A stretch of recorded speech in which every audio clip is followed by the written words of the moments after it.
Spiritour est un voyagiste spécialisé dans les voyages de ressourcement. Notre mission est de permettre à des individus de s'arrêter pour faire le point dans leur vie, pour se ressourcer et susciter ou favoriser la croissance personnelle et spirituelle dans le cadre d'un voyage. Alors, mon nom, c'est Anne Godbout. Je suis directrice générale de Spiritour et je suis très heureuse de vous accueillir pour ce webinaire.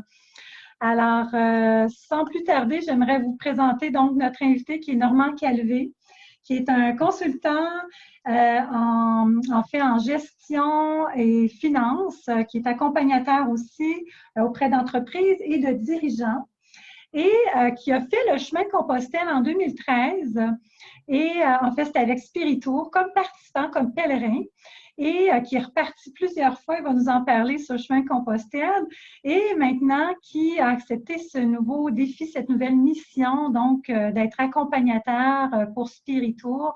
Alors, on est très heureux de l'accueillir dans notre équipe avec tout son savoir-faire et toutes ses expériences enrichissantes. Alors, Normand, peux-tu d'abord, bonjour. Bonjour. C'est un plaisir de t'accompagner ce soir. Puis bonjour à vous tous, de nous laisser l'occasion justement de parler du chemin de Compostelle. Écoutez, comme Anne le mentionnait tantôt, moi, je suis allé pour la première fois avec Spiritour en 2013. C'était ma première expérience. On ressent en fin de compte un appel, dans le fond, parce que c'est un voyage qui est passablement différent, un voyage, je ne sais pas comme aller dans le sud, aller sur la plage, etc. Donc, c'est un voyage de ressourcement sur le plan spirituel, sur le plan physique également. Il y a beaucoup de défis physiques, mais c'est fait tranquillement. Puis, bon, graduellement, on s'aperçoit qu'on fait du kilométrage. Et avec l'aide de nos collaborateurs, nos pèlerins, bien, ont réussi à faire ce chemin-là. Fait que, en fait, souvent, quand on décide de partir, et c'est ce qui est intéressant, quand je suis parti en 2013, il est arrivé des choses. Bon, il peut avoir des fois ces différentes raisons. Il peut y avoir de la maladie, un décès dans la famille, d'autres événements de la vie qui font que on ressent le besoin d'aller prendre de l'air, de marcher et de revoir peut-être notre vie passée, mais surtout de regarder ce qui s'en vient, en fin de compte, dans les prochaines années. Fait que c'est un peu ça qui est le chemin de Compostelle. Ça va être une expérience forte. Ça va être une expérience forte, et particulièrement parce que là, c'est de l'accompagnement. Donc, oui, je suis retourné plusieurs fois. Dès l'année suivante, c'est-à-dire en 2014, j'ai fait le chemin au complet. Là, nous, on va en faire une partie seulement. Et ce qui est différent sur ça, sur quoi j'aimerais insister, c'est le fait de le faire en groupe. Oui, c'est plaisant de le faire seul. On rencontre des gens, on n'est jamais vraiment seul, mais le fait de le faire en groupe, donc c'est comme une petite famille qui se crée tout au long du voyage et on a des échanges, on a la chance de partager des expériences et c'est ça qui fait que le chemin est mystique, comme je pourrais appeler. Oui, c'est des petits groupes aussi, hein, c'est la beauté. Souvent, ce que les gens nous disent, le fait que c'est des petits groupes à dimension humaine, donc normalement de 6 à 15 personnes maximum. Donc, ça permet d'avoir des échanges. Puis aussi, on invite les gens à marcher à leur rythme. Donc, pas obligé de suivre tout le temps le guide accompagnateur. Hein, les gens sont libres d'y aller à leur rythme et c'est ça. Peut-être d'avoir des moments, des fois de silence ou d'autres moments où ils peuvent partager avec d'autres pèlerins sur la route. Là. Puis ce qui est intéressant, autant le guide avec qui je l'ai fait en 2013, ma première fois, mais souvent, évidemment, le monde ne sont pas tous au même niveau. Je parle d'entraînement physique comme tel, mais je veux surtout enlever les craintes qu'il peut y avoir, dire marcher, parce que la moyenne, c'est environ peut-être 20 km par jour de marche. On ne marche pas les 23 jours parce qu'il y a des jours de vacances, entre guillemets, d'arrêt, des petites journées de pause. Donc, on est assuré soit avec le guide ou avec d'autres pèlerins qui sont un petit peu plus rapides dans le groupe, qui vont attendre les autres pour que pour pas que personne se retrouve seul finalement. Fait qu'il n'y a pas d'inquiétude à y avoir à ce niveau-là. On est un groupe, on est tissé, serré, comme on dit. C'est un peu ça. Et effectivement, et bon, par la suite, bien, le seul risque que vous avez, je dis toujours, j'aime ça dire ça, c'est d'avoir la piqûre pour y retourner. La preuve, je suis retourné chacune des années par la suite depuis 2013. Donc, c'est un petit peu ça. Là. Donc, ça va être votre sixième pèlerinage à Compostelle? Oui, bien, en fait, l'année passée, je ne suis pas allé pour les raisons que je vous mentionnais, là, des engagements personnels. C'est ça, c'est ça. Fait que c'est un petit peu ça. Et cette année, bien, ça va être spécial avec l'accompagnement d'un groupe, effectivement. Fait qu'on peut peut-être, si tu veux, on peut peut-être commencer immédiatement. Avec le PowerPoint. Donc, on va vous montrer des belles images pour vous montrer un petit peu quel est le chemin que vous allez parcourir.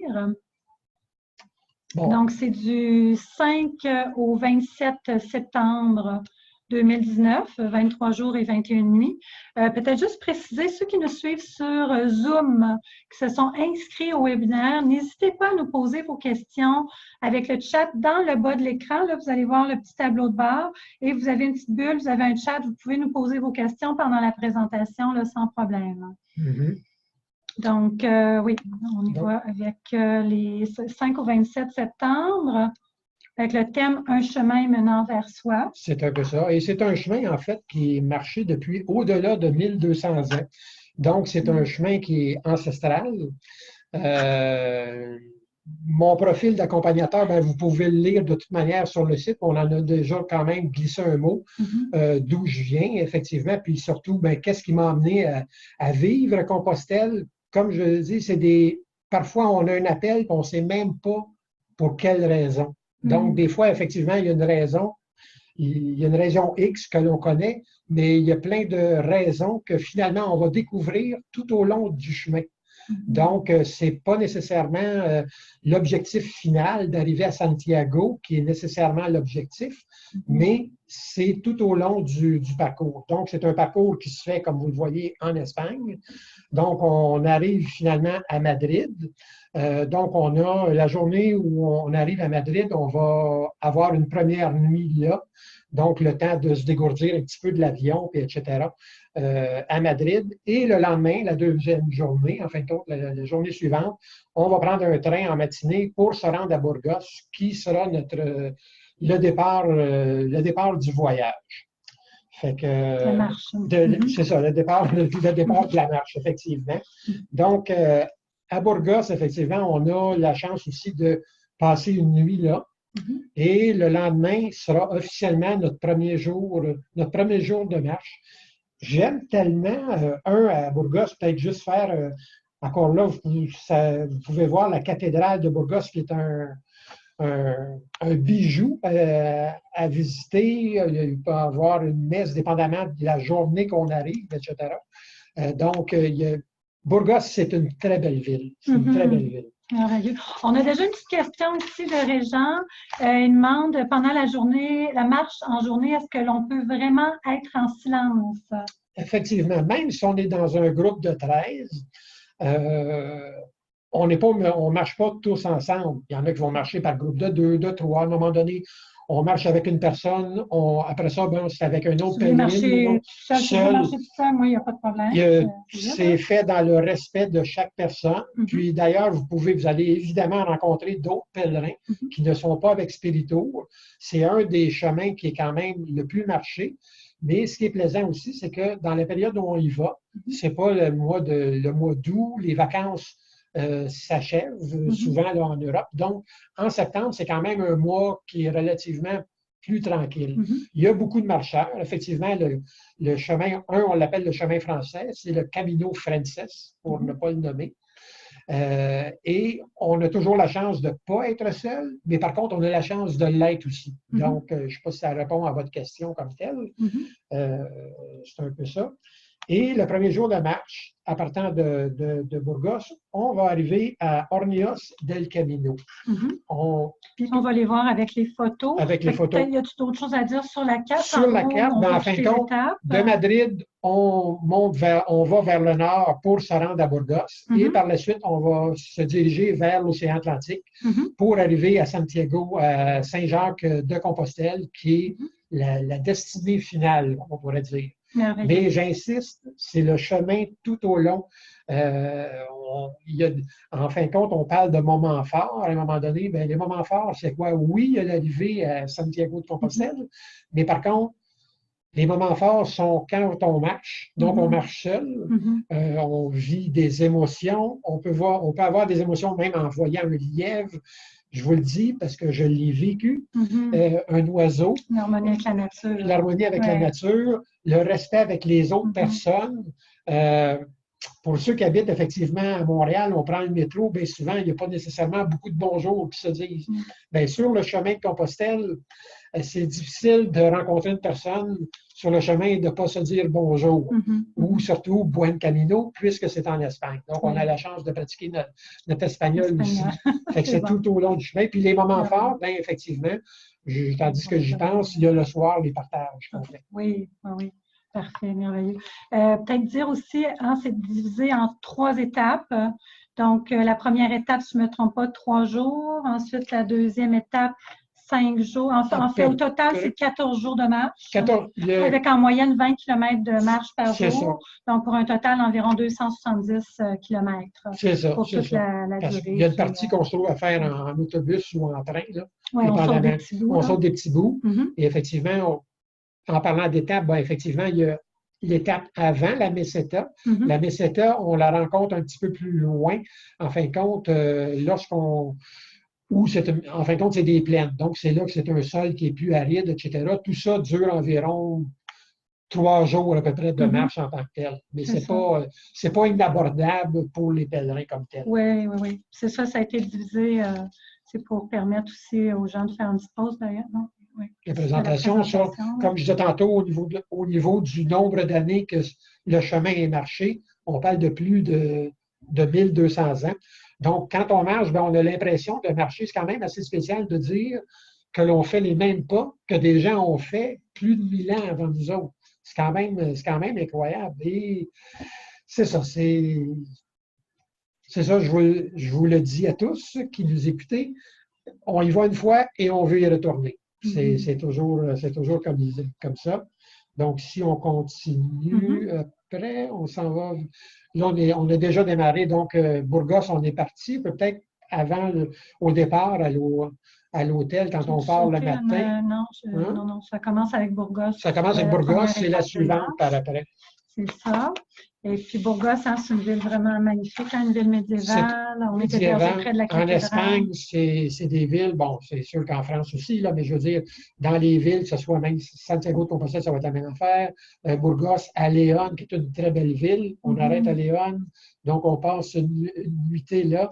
C'est spécial. Avec la cathédrale gothique. Ceux qui souhaitent, pour les pèlerins qui aimeraient, il y a la bénédiction des pèlerins qui est possible d'avoir avant de partir là, pour la marche. Puis ce que j'aimerais aussi mentionner, c'est que des fois, les gens vont dire oui, c'est beau, je suis intéressé à Compostelle, mais on voit beaucoup d'églises. Est-ce qu'il faut absolument qu'on soit pratiquant, que c'est très religieux? Il y en a pour tous les goûts. Ceux qui veulent aller à la messe peuvent y aller pratiquement à tous les jours, particulièrement sur ce chemin-là. Parce que d'autres chemins en Espagne, souvent les églises sont fermées, c'est ouvert juste le dimanche, donc si tu n'es pas là le dimanche, tu ne peux pas y aller. Mais sur le chemin français, le Camino Frances, c'est très rare que pour ceux qui veulent aller à la messe peuvent y aller pratiquement tous les jours. Oui, Philippe, tu fais bien de le mentionner parce que c'est vrai que les gens, des fois, sont inquiets, spirituaux, mais vous savez qu'on a 2 catégories de voyages, donc voyages aux sources de l'être qui sont axés plus sur le développement personnel, le dépassement de soi et les voyages aux sources de la foi qui sont les pèlerinages. Dans ce cas-ci, ce chemin de Compostelle a été mis aux sources de l'être. On veut que ça soit vraiment ouvert à tous, donc que vous soyez croyant ou non, pratiquant ou non, c'est vraiment libre. Donc, n'hésitez pas à venir avec nous. On respecte la liberté de croyance de chacun. Ça, c'est important de le mentionner. Effectivement. Parce qu'on a plusieurs départs pour Compostelle. Et donc, celui-là, je dirais les particularités par rapport aux autres. C'est celui en juin, ben, c'est le Camino, c'est celui qui suit la côte. Ça fait partie des pèlerinages, donc c'est avec un prêtre. On a un autre qui est pendant l'été avec la Maison Vive, qui est le chemin portugais. Et celui-là qui est en septembre, et c'est le Camino Frances, donc le chemin classique, le chemin français, et qui est accompagné par Normand avec un petit groupe. Et qui est la particularité aussi, vous êtes hébergé en hôtel, donc plus de confort dans celui-ci par rapport à d'autres qu'on fait plutôt en refuge. Tout en ayant, il y a aussi des journées, des nuitées de refuge pour justement la pratique originale, si on peut dire, du chemin. Tu sais, c'est pas juste en hôtel. Il y en a qui vont aller sur un chemin, d'autres, mais c'est strictement de l'hôtel. Tandis que là, on a la chance de porter notre bagage comme le chemin se faisait originalement dans le fond, et de connaître aussi des refuges privés et des hôtels. C'est un mélange. Mais majoritairement des hôtels. Je pense que tu as 14 ou 15 nuitées. Oui, bien, presque toutes les nuitées sont en hôtel 3 étoiles. Okay. Et puis, vous avez aussi la possibilité de faire porter votre bagage. On offre le transport des bagages, donc en option. Alors, il y a un petit véhicule là, qui va suivre pour transporter les bagages. Ici, on voit un des hôtels, justement, celui de Burgos, un hôtel 3 étoiles, Norte Londres, qui est juste en face de la cathédrale. Puis, c'est, comme tu peux le constater, c'est notre groupe de 2013. Hein? On me voit juste à l'arrière, justement, avec Jacqueline, le guide. Effectivement, c'est notre groupe, puis on est encore soudés, comme on pourrait dire, serrés, malgré depuis le temps. C'est beau. Ça, ici, on est à Orrillos del Camino. Maintenant, je pense que c'est dans un hôtel ou un refuge pèlerin privé. Ici, on voit l'albergue municipal, mais vous allez en hôtel. On est en hôtel, c'est plus la même chose. Et ça, les chemins que vous voyez, c'est les chemins que l'on voit sur le chemin de Compostelle, à moins, c'est sûr qu'en Galice, rendu plus près de Santiago, la végétation est différente, c'est beaucoup plus luxuriant, etc. Ça, c'est sur la Meseta, le plateau. Ça, c'est sur la Meseta. Ça commence bien, les 3 premiers jours ne sont pas trop difficiles. Non, puis c'est réflexif. Vous allez voir, vous allez aimer.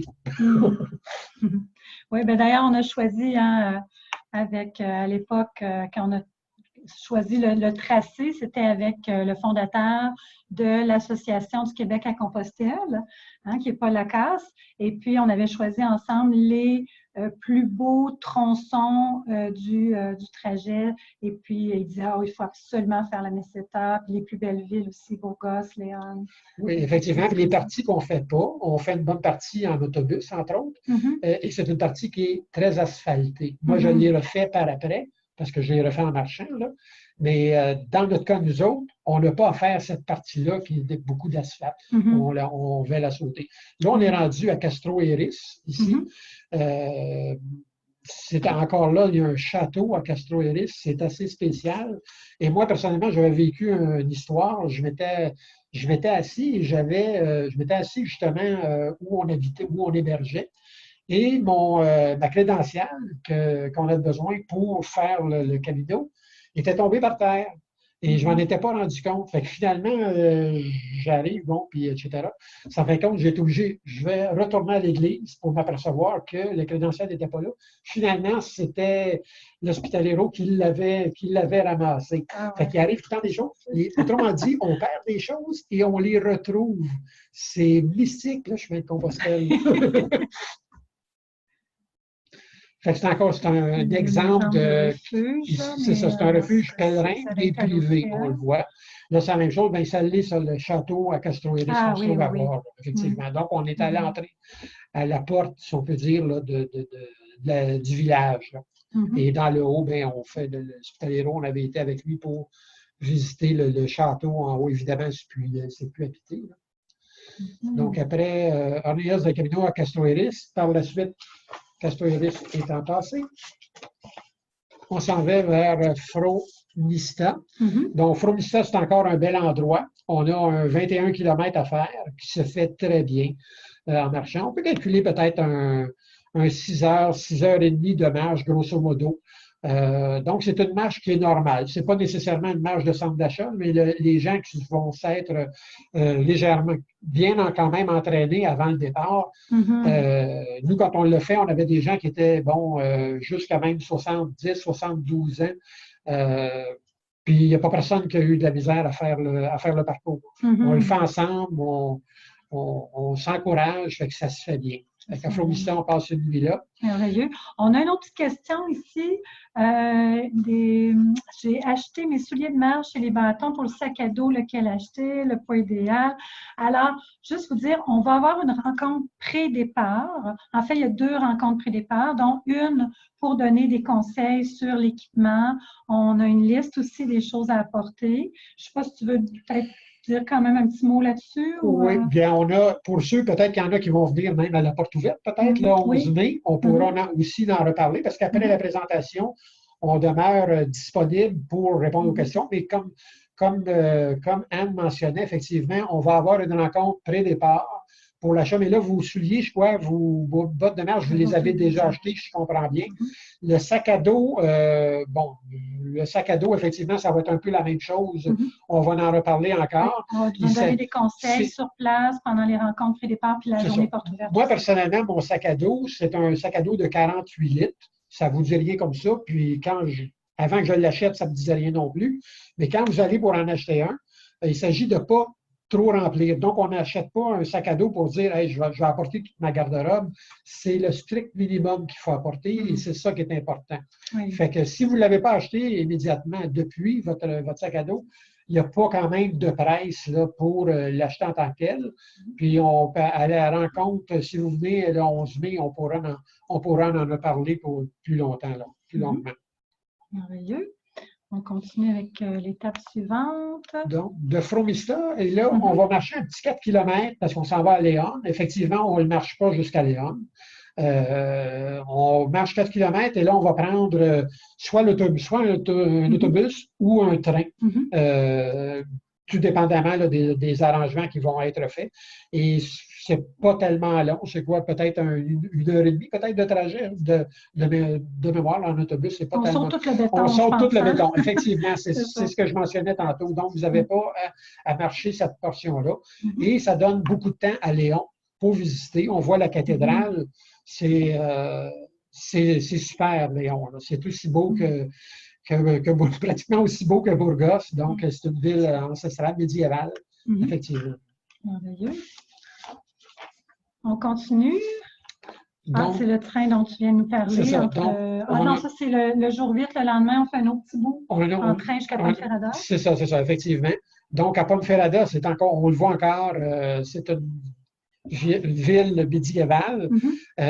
Puis, ce qui est drôle, les villes en Espagne, on arrive, on regarde la ville, on pense, il y a je ne sais pas moi, il y a 400 000 habitants. Non, on est juste 75 000 seulement. Comment ça se fait avec tous ces bâtiments-là? Comment ça se fait qu'ils sont si peu de monde? C'est difficile. Mais c'est tous ces édifices-là, c'est conservé. Ça a des centaines et des centaines, plusieurs siècles d'existence. Contrairement à nous autres, Montréal, on n'est pas habitué. Quand on parle de 300 ans, c'est super vieux, mais eux autres, c'est jeune dans ces années-là. Donc, encore là, Ponferrada, c'est une belle ville, là, presque comme Léon et Burgos. C'était très bien là, à visiter comme tel.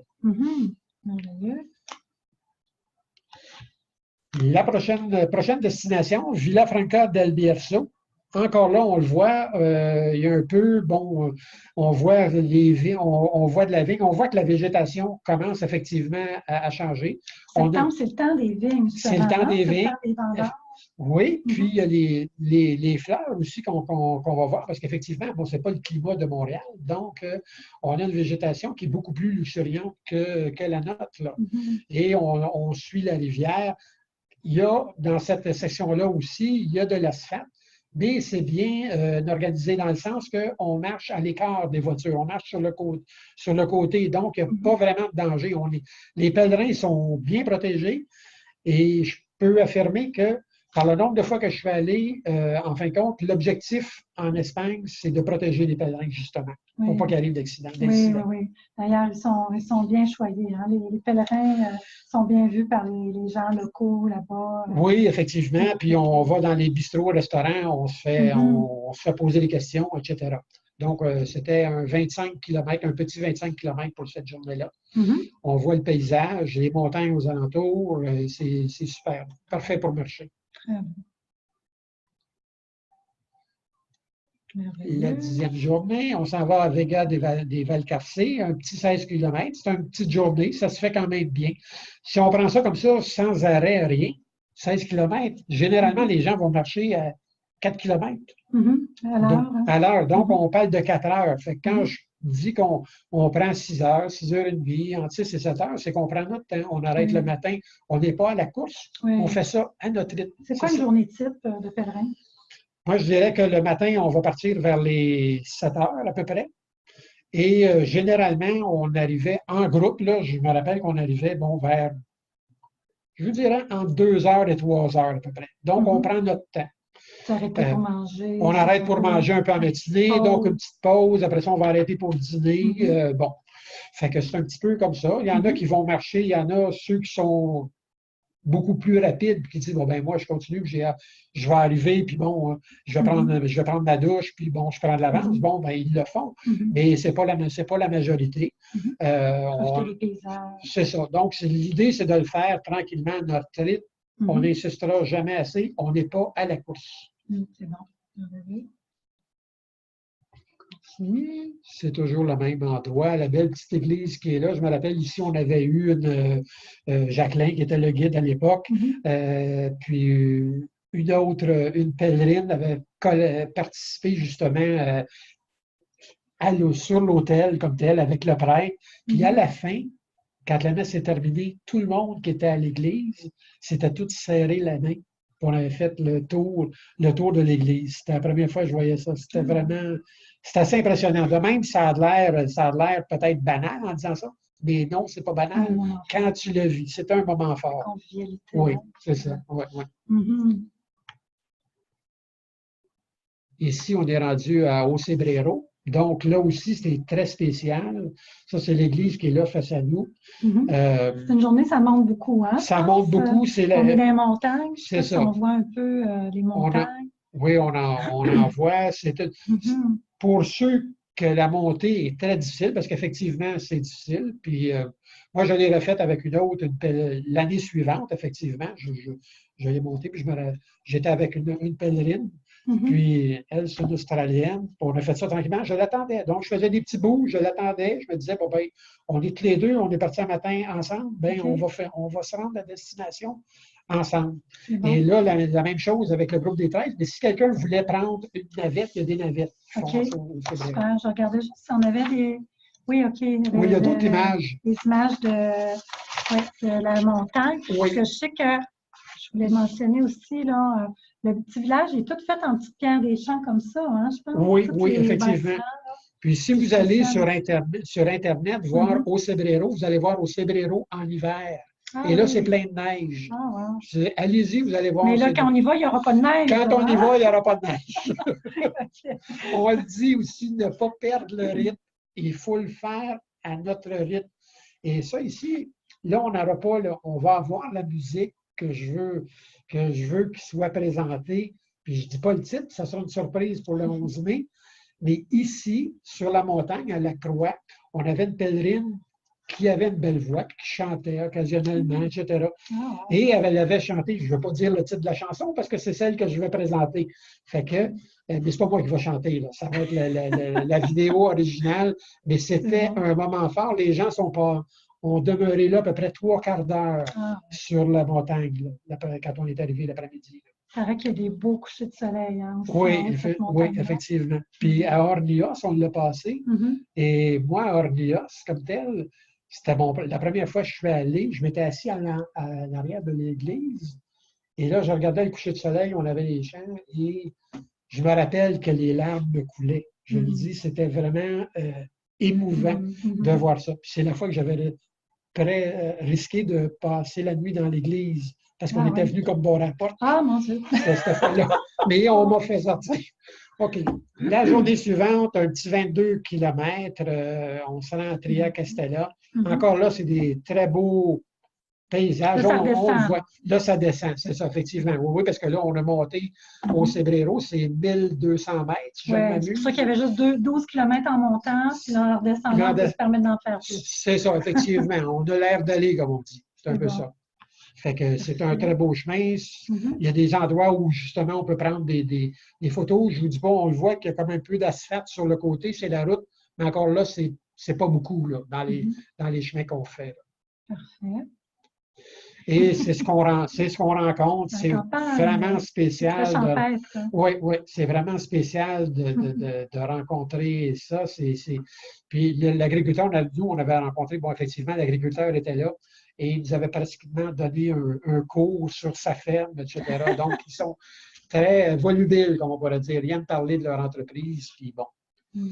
Habille ton regard de lumière et ton cœur de silence. Hein? Fait que, en fin de compte, c'est ça, hein, c'est de découvrir son soi intérieur, mais de découvrir peut-être l'autre, de voir, de sortir de notre quotidien, de ne pas être dans le jugement, de ne pas être dans la compétition et de vivre dans la lumière et le silence, comme la phrase de J. Grand Maison.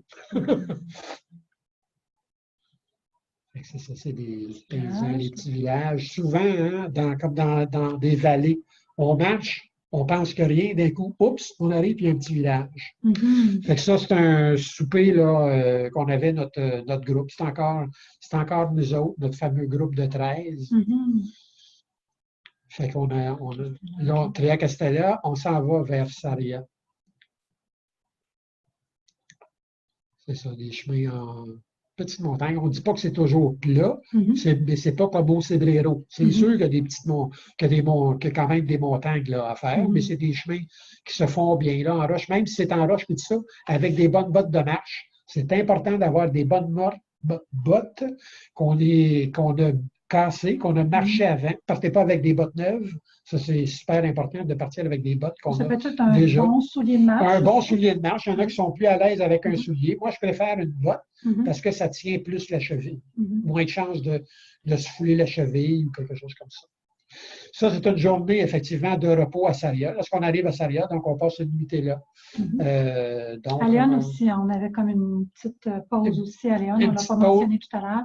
Puis là, la deuxième journée de pause à Saria, avant d'entamer la troisième et dernière partie. Effectivement. Puis Saria, c'est plus petit que Burgos ou Léon.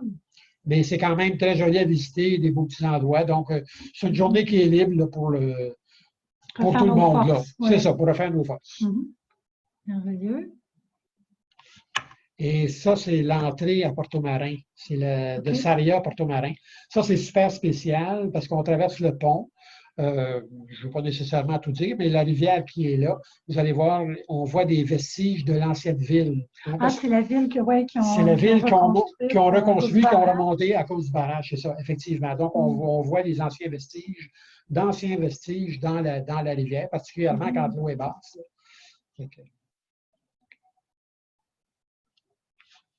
Ça, donc, on est toujours à Porto-Marin. On quitte Porto-Marin. Fait que ça, c'est pour mettre à l'abri quand ils vont mettre du foin là-dedans ou mettre des denrées pour mettre à l'abri de la vermine, effectivement. Fait que c'est toujours Porto-Marin. Donc ça, en fin de compte, c'est l'entrée. C'est l'entrée de Porto-Marin et ça, c'est l'endroit suivant qui est Palace del Rey, si je ne m'abuse. Oui, c'est ça. C'est ça, effectivement. Ça, avec, c'est très joli, Palace del Rey, c'est spécial. On voit ça, les chemins, on dirait que c'est organisé pour les pèlerins. Hein? Toutes les grosses pierres, ça se fait très, très bien. Là, on quitte, on a fait un passage une nuit à Palace del Rey. On s'en va vers Mélidée. Mélidée avec, c'est une belle petite ville. À l'entrée de Mélidée, d'ailleurs, il y a un beau petit resto où on mange de la pizza. C'est leur spécialité. Moi, je suis allé 2 fois. Les 2 fois que j'ai fait le chemin, je suis allé là. On était allé dans notre groupe de 13. Et, Mais là, on est en Galice. J'espère que vous avez mangé aussi là, des spécialités. des spé- On arrive on en arrive en Galice, hein? Galice, Les effectivement. Oui, oui, spécialités de oui. la Galice Oui. avec la pieuvre, hein, les fruits de mer aussi. Pour ceux qui aiment On la mange pieuvre, bien. Oui. moi, j'aime les fruits de mer, OK. le poisson. Mais la pieuvre, je vous avoue, j'ai un petit peu de misère, comme les calmars. Mais il y en a OK. qui aiment ça, là. Il y en a Moi, qui j'adore recherchent ça. ça. Moi, Bon, c'est j'adore ça. ça. Donc, ça en prend pour Les de tous les goûts. paillants. Oui. Avec les fruits de mer. Fait que ça, c'est effectivement le chemin Mélidé-Arzois, c'est super. On va arriver dans les Le petit forêts pont de de pierre. Petit Pont-Pierre, les forêts d'eucalyptus. Ah oui, ça sent bon, Ça hein? sent bon, c'est bleuté, c'est vraiment joli. Puis, il y a toujours des pèlerins qui sont comiques. Je me rappelle, il y avait une pèlerine qui, elle, avait 73, 74 ans. Elle semblait à Dominique Michel, tout petite. Puis elle disait tout le temps, je marchais avec une on marchait toutes les trois. Puis elle disait tout le temps, on arrive-tu? Oui, oui, on arrive, on arrive. Puis je pense qu'on a traîné ça pendant, je pense, 6 kilomètres de long. Elle dit, oui, oui, on arrive. Mais pour dire, elle l'a fait. Puis c'est une petite marche de 15 kilomètres. Ça se fait quand même bien, très bien. Fait que là, on est rendu à Arsois. Arsois, c'est un petit village dans le fait, mais il y a quand même certains édifices, etc. Il y a un bel hébergement où je pense que c'est encore là d'ailleurs au même endroit. C'est super, les gens sont super accueillants. Ça, c'est l'église, justement, effectivement. Et là, on est rendu juste un. Ah, ça, c'est d'autres photos qui ont été prises avec un autre. Non, c'est toujours notre même groupe. Va l'autre, un blanc de mémoire soudain. Je pense qu'elle était comme juste avant. Ouais, ça, c'est la dernière étape. C'est la dernière étape, effectivement. Donc, on était toujours à Arsois. Donc, là, on marche Arsois-Santiago. La marche à Arsois-Santiago, ça va se faire d'une partie dans la nuit. C'est-à-dire, de bonne heure le matin, on part vers les 4 heures. Et ça, c'est un premier avis. Il faut se tenir le groupe ensemble. Vous avez vos petites flashlights, le frontal, ça prend ça. Et il faut se suivre. Donc, il y a un guide, si on peut dire, à l'arrière, à l'avant. Puis dès qu'on s'éloigne un peu, il ne faut pas avoir peur d'avertir. C'est quoi le but de se lever si tôt le matin, ce matin-là? C'est exceptionnel. Hein? C'est exceptionnel. La raison. Ouais. En fin de compte, c'est que la lumière vient quand même 2 heures à peu près après, là, vers les 6 heures, 6h30. On commence à avoir quand même une certaine lueur. Mais la nécessité de partir tôt, c'est qu'on veut assister à la messe à Santiago pour les pèlerins qui est à midi. Donc, si on ne veut pas courir pour le faire, ben à ce moment-là, on part plus tôt. On part plus tôt. Oui. Mais en groupe, il n'y a pas de crainte. Honnêtement, je ne vous dis pas que je partirais seul pour le faire. Je pense qu'il n'y a pas personne de belle aventure. Mais en groupe, c'est juste le fun de le faire. Et même, il y a même des denrées qui sont laissées là pour les pèlerins qui passent, qui partent tôt, effectivement. Donc, c'est le genre de forêt dont on parlait tantôt. Là. OK. L'eucalyptus. Là, on arrive, en fin de compte, la photo de droite, c'est juste avant l'arrivée à Santiago. On voit la ville et évidemment, à gauche, c'est la cathédrale comme telle à Santiago. Vue de côté? Ça, c'est Gozo. Du côté latéral? Du côté latéral, oui. OK. Et ça, c'est Gozo, comme on l'appelle. OK, oui. Juste avant d'arriver à Santiago. Juste avant d'arriver. Et on a une photo de l'intérieur de la cathédrale. Écoutez, c'est je pense, Anne, tu l'as fait, le chemin. C'est un moment fort. Moi, je suis retourné et quand je suis retourné plus d'une fois à Santiago parce que tous les chemins que j'ai faits en Espagne, quand j'en commence un, je le finis au complet. Donc, je suis allé peut-être 10 fois à la cathédrale et je vous le dis, chaque fois, c'est une nouveauté. Et on arrive, c'est quand même incroyable. Donc, et vous avez l'occasion d'aller à l'arrière de l'hôtel, embrasser la statue de Saint-Jacques. De Saint-Jacques, c'est ça. D'ailleurs, je me souviens, Marcel Leboeuf, il décrivait dans ses conférences comment, pour lui, ça a été un moment fort. Puis on a eu beaucoup de témoignages de pèlerins aussi où ça a été un des moments forts. Vous pouvez même laisser, moi j'avais même laissé une pierre. Ah oui. Une pierre que ma fille m'avait donnée. Puis Quand je suis retourné l'année suivante, elle n'était plus là. Ah, okay. J'étais déçu. Non, je l'avais okay. laissée là, juste à l'avant, mais elle n'était plus là quand je suis retourné. J'étais déçu, j'aurais aimé ça qu'elle soit là, mais non, elle n'était pas là. Fait que c'est ça. Je pense qu'il y a une question. Oui, on a une petite question. Qu'est-ce que vous suggérez comme entraînement pré-compostel? Moi, je vous dirais que, bon, moi, évidemment, je marche quand même beaucoup, mais je vous dirais que c'est de monter. Vous commencez, par exemple, à 3 km ou 2 km, dépendamment si vous faites de la marche ou si vous n'en faites pas, et graduellement monter. Mettons, vous pouvez commencer 2 mois avant le départ, et graduellement, mettons, aux 3 jours, vous pouvez augmenter pour arriver à un 20 km. Et vous pouvez, moi, je me pratique sans nécessairement mon pack-sac, mais c'est une bonne idée peut-être de le mettre. Donc, vous mettez vos bottes, vous les brisez, vous les cassez, et vous pouvez mettre un pack-sac, justement, pour vous entraîner avec un certain poids sur le dos. Graduellement, peut-être augmenter graduellement. Augmenter graduellement, c'est ça. C'est ça. Il ne s'agit pas d'arriver et de commencer trop gros parce que, bon, vous risquez de vous blesser. Mais l'important, c'est de commencer. Je vous dis 2 mois, vous pouvez même commencer avant. Hein. On part au début septembre. Bien, vous pouvez commencer là, quand quand les belles journées arrivent. Là, commencez au début mai. Tranquillement, vous commencez. Puis, vous vous habituez à faire la marche. Excellent. On continue. Ça, c'est la cathédrale, effectivement. Oui, donc il y a une journée libre à Saint-Jean-de-Compostelle, une journée complète, où il y a possibilité, ceux qui le souhaiteraient, d'aller jusqu'à Finistère. Oui, effectivement. Il y a des tours. Il y a un tour qui existe, en fin de compte, qui se fait de différentes façons. Dans le fond, c'est un tour où on arrête à plusieurs endroits, quelques endroits avant le Finistère, et on revient le soir même. Fait que c'est un bon tour à prendre. Merveilleux. On est encore dans la cathédrale ici, le fameux Botafumeiro. Effectivement, ça aussi, c'est vraiment spécial. Moi, je n'avais jamais vu ça avant d'aller sur le chemin. Donc, c'est vraiment beau à voir. L'encensoir de 1,5 mètre de haut qui se balance à travers la cathédrale. Mais ce qui est le plus, outre l'encensoir, je pense que c'est la même sœur qui chante depuis la première fois que je suis allé en 2013. Et elle a une voix, là, c'est incroyable, claire, perçante. Elle nous fait pratiquer avant de commencer. Elle est drôle. En plus, elle est drôle. Fait que non, c'est vraiment spécial. Ça, c'est ce qu'on parlait tout à l'heure, le buste de Saint-Jacques. Le buste de Saint-Jacques. On peut aller voir le tombeau aussi, sur le côté. Oui, le tombeau est en dessous.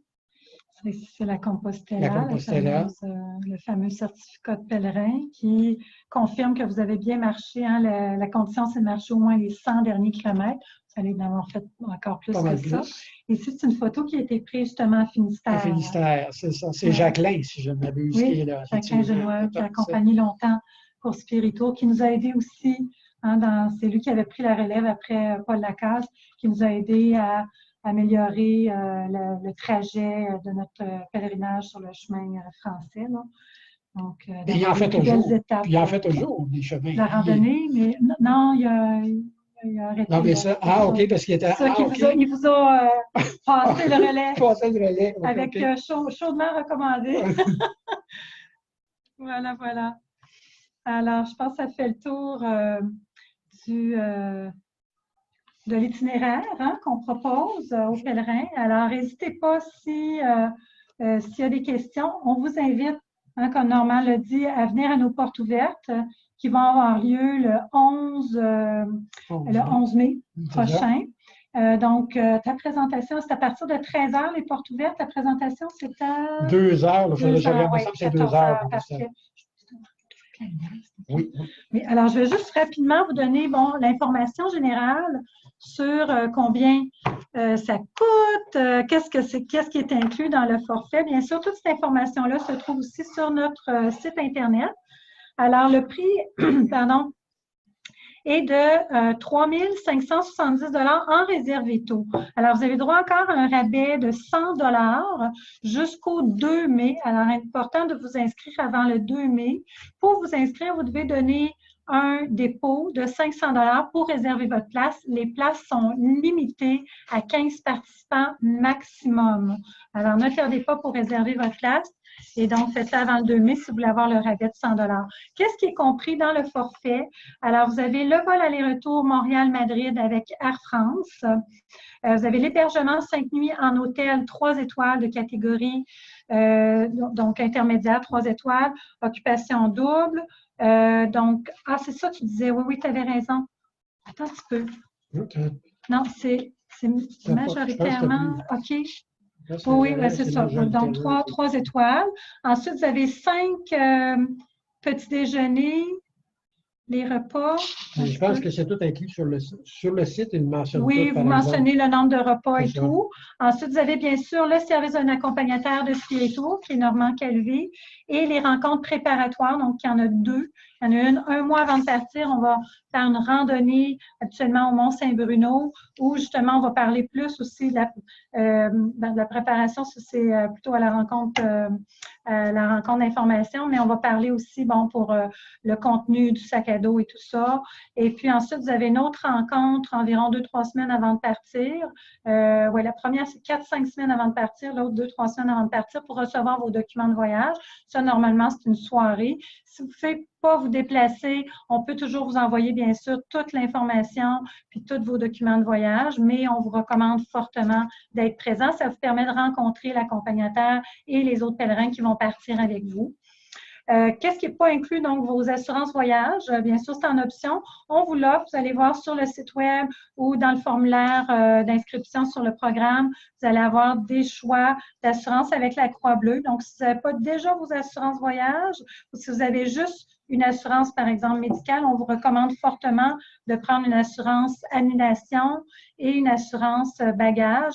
Donc, avec la Croix-Bleue, vous avez un rabais de 10 % avec nous. C'est un prix de groupe. Alors, ça vaut la peine. Après ça, bon, les repas qui ne sont pas inclus.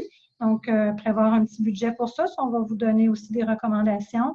Mais vous avez des menus du pèlerin, hein, c'est pas cher. Quand les repas ne sont pas inclus, c'est quoi aujourd'hui? Une dizaine d'euros. On parle de 10 euros, à peu près. 10-11 euros maximum. C'est un repas qui comprend le soupe, mais principal, le dessert, puis même un verre de vin. Hein, un verre, bien souvent, c'est mettre une carafe sur la table. OK.